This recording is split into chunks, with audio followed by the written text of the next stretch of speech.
আসলে আমরা যানজটের পক্ষে না, আমরা শান্তির পক্ষে। বাইরের গাড়ি এসে পৌরসভাটাকে জাম করে ফেলে, তখন বদনামিটা হয় পৌরসভা যারা চালক আছে তাদের উপরে। যেহেতু সরকারিভাবে একটা গ্যাজেট হয়েছে, এই কক্সবাজার পৌর শহরে আর কোনো লাইসেন্স ভাড়া নামে কোনো লেনদেন হবে না। আজকের এই দিনটা শ্রমিক অধিকার থেকে বঞ্চিত। যেহেতু রাষ্ট্রীয়ভাবে শ্রমিক মালিক মিলে একতাভাবে সুন্দর বাংলাদেশ, নতুন বাংলাদেশ গড়ে তোলার জন্য যেভাবে আজকের বাংলাদেশের সাধারণ মানুষ একতা হয়েছে, সেটার জন্য অত্যন্ত আনন্দের বিষয়। গত স্বৈরাচার আমলে এই টমটমের লাইসেন্স নামের যে সুষম শ্রমিকদের উপরে করে আসছিল, তা আমরা এই স্বৈরাচার পতনের পরে কক্সবাজার পৌরসভার যারা প্রকৃত গাড়ির মালিক শ্রমিক বাইরে আছে, তারা আন্দোলন করে পুরা কক্সবাজারবাসীকে আর সাধারণ মানুষকে দেখা দিল যে আসলে এটা একটা অন্যায়, এই লাইসেন্স নামে একটা অন্যায় করা হয়েছে।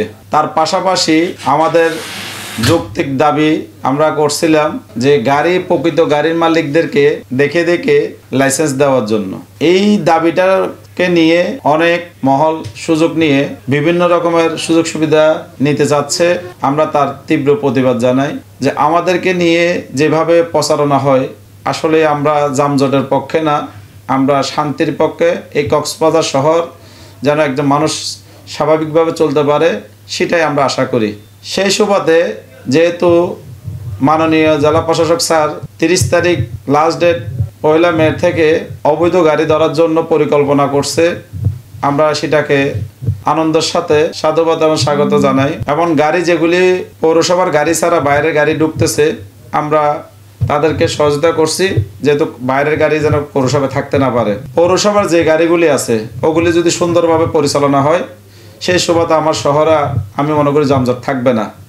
এখন বাইরের গাড়ি এসে পৌরসভাটাকে জাম করে ফেলে, তখন বদনামিটা হয় পৌরসভা যারা চালক আছে তাদের উপরে প্রেশারটা পড়ে।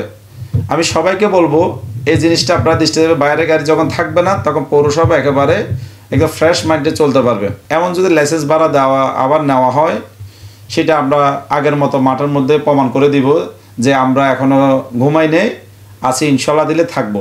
যেহেতু সরকারিভাবে একটা গ্যাজেট হয়েছে, এই কক্সবাজার পৌর শহরে আর কোনো লাইসেন্স ভাড়া নামে কোনো লেনদেন হবে না।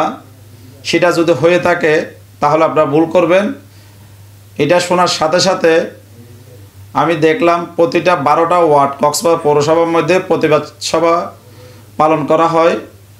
যদি কোনো লাইসেন্স ভাড়া কেউ দেয়, কেউ নেয়, তার তীব্র প্রতিবাদ এবং নিন্দা জানায়।